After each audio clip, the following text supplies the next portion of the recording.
নমস্কাৰ। আজি পবিত্ৰ মুহূৰ্তত উপস্থিত থকা সন্মানীয় ব্যক্তিসকললৈ আমি আগন্তুক ৰঙালী বিহুৰ শুভেচ্ছা জ্ঞাপন কৰিছোঁ। আমি দীনবন্ধু সংস্থাৰ তৰফৰ পৰা আহি ইয়াতে উপস্থিত হৈছোঁ।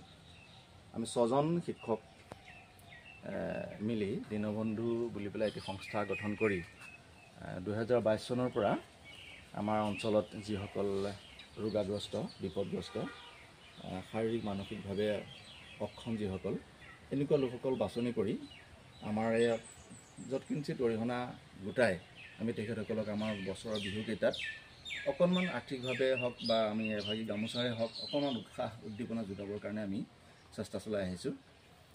এইবাৰ তেনেকৈ এই ৰঙালী বিহুটো আমি 3গৰাকী লোকক বাছনি কৰি পূৰ্ণাকীৰ এগৰাকী শাৰীৰিকভাৱে অক্ষম ছোৱালী এজনী আৰু কাকি গুইমাৰী গাঁৱৰ এগৰাকী ঘৰৰ এজনেই মাত্ৰ উপাৰ্জনক্ষম লোক, আৰু তেখেতো আজি ভালেমান দিনৰ পৰা এটা ভৰি ভাঙি পেলাই বিচনাতে পৰি থাকিব লগা অৱস্থা হৈছে। তেখেতক আৰু আমাৰ গান্ধী পুখুৰীৰ সন্মানীয় ধৰ্মেশ্বৰ বৰাদেৱ আজি ভালেমান দিনৰ পৰা ৰোগাগ্ৰস্ত হৈ তেখেতো যথেষ্টখিনি কষ্ট পাই থাকিব লগা হৈছে। ধৰ্মেশ্বৰ বৰা ডাঙৰীয়া ভালেমান দিনৰ পৰা সমাজৰ লগত জড়িত থাকি, শিক্ষা জগতৰ লগত জড়িত থাকি ব্যক্তিগতভাৱে তেখেতে আমাৰ ল'ৰা ছোৱালীবিলাকক শিক্ষাদান দি যথেষ্টখিনি আগবঢ়াই আহিছে। কিন্তু আজি ভালেমান দিনৰ পৰা তেখেত ৰোগাগ্ৰস্ত হৈ এটি জটিল ৰোগত আক্ৰান্ত হৈ ভালেমান কষ্ট স্বীকাৰ কৰিব লগা অৱস্থা হৈছে। আমি কথাখিনি শুনি আমি ভাবিছোঁ যে আজি অন্তত ৰঙালী বিহুৰ এই শুভক্ষণত আমি তেখেতৰ ওচৰলৈ গৈ অন্ততঃ তেখেতক অকণমান এভাগী গামোচাৰে আদৰণি জনোৱাটো, তেখেতৰ এষাৰ মাত দিয়াটো আমাৰ নিশ্চয় পবিত্ৰ কৰ্তব্য হ'ব। সেই কথা ভাবি আমি তেখেতৰ ওচৰলৈকে আগবাঢ়ি আহিছোঁ। আমি তেখেতৰ কাৰণে ৰঙালী বিহুৰ এভাগী গামোচা আমি তেখেতলৈকে লৈ আহিছোঁ আদৰণি জনাবৰ কাৰণে। অকণমান খাদ্য সামগ্ৰী আৰু অকণমান আৰ্থিক অৰিহণা তেখেতসকলে আগবঢ়াই পেলাই আমি অকণমান তেখেতক উৎসাহ উদ্দীপনা যোগাবৰ কাৰণে আমি আশা কৰিছোঁ। সেয়েহে আমাৰ মাজত উপস্থিত থকা আমাৰ সন্মানীয় শিক্ষক অনুজ গায়নদেৱক আমি দীনবন্ধু সংস্থাৰ হৈ তেখেতক এখন এই গামোচাৰে ৰঙালী বিহুৰ শুভেচ্ছা জনাবৰ কাৰণে আমি অনুৰোধ জনাইছোঁ। চাউণ্ডটো কম আছে ন? খাদ্য সামগ্ৰী তেখেতৰ কাৰণে আমি লৈ আহিছোঁ। আমি তাকে আগবঢ়াবৰ কাৰণে আমাৰ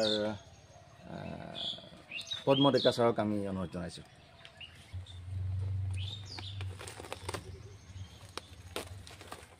সেই বুলি যাতে তেখেতে গ্ৰহণ কৰে আৰু আমাক অকণমান আমি সকলোৰে হৈ দীনবন্ধু সংস্থাৰ তৰফৰ পৰা আজি উপস্থিত থকা সকলোৰে তৰফৰ পৰা আমি তেখেতলৈকে ৰঙালী বিহুৰ শুভেচ্ছা জনাইছোঁ আৰু ভগৱন্তৰ ওচৰত প্ৰাৰ্থনা জনাইছোঁ তেখেতক যাতে তেখেতৰ ৰোগ ব্যাধি দূৰ কৰি খুব কম সময়ৰ ভিতৰতে তেখেতক সম্পূৰ্ণ সুস্থ কৰি তোলক।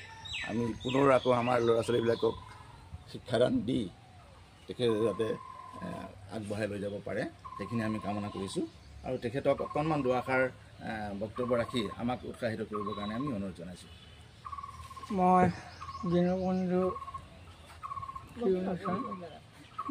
দীনবন্ধু সংস্থাৰ প্ৰতিজন সদস্যলৈ মই জয় জয়তে বিহু ৰঙালী বিহুৰ ওলগনি যাচিছোঁ আৰু তেওঁলোকৰ যি এই মহান লক্ষ্যৰ উদ্দেশ্যৰে আজি ওলাই আহিছে, এই লক্ষ্য উদ্দেশ্য সঁচাকৈ শলাই দিবলগীয়া, ইয়াত ভাষা নাই ক'বলগীয়া। এই পদক্ষেপ যাতে ভৱিষ্যতৰ কাৰণে আৰু উজ্জ্বল হওক আৰু এই আদৰ্শনীয় হৈ পৰিছে আৰু এয়া মোৰ ভকতৰ আশীৰ্বাদ আৰু ঈশ্বৰৰ প্ৰসাদ বুলি মই তেওঁলোকে যি আগবঢ়াইছে বহুত বুলি মই গ্ৰহণ কৰিছোঁ। অত্যন্ত আন্তৰিকতাৰে, অত্যন্ত সবলৰে আপোনাৰ খবৰ উদ্দেশ্য সফল হওক, ঈশ্বৰে আপোনালোকক সহায়ক হওক। কৃষ্ণ।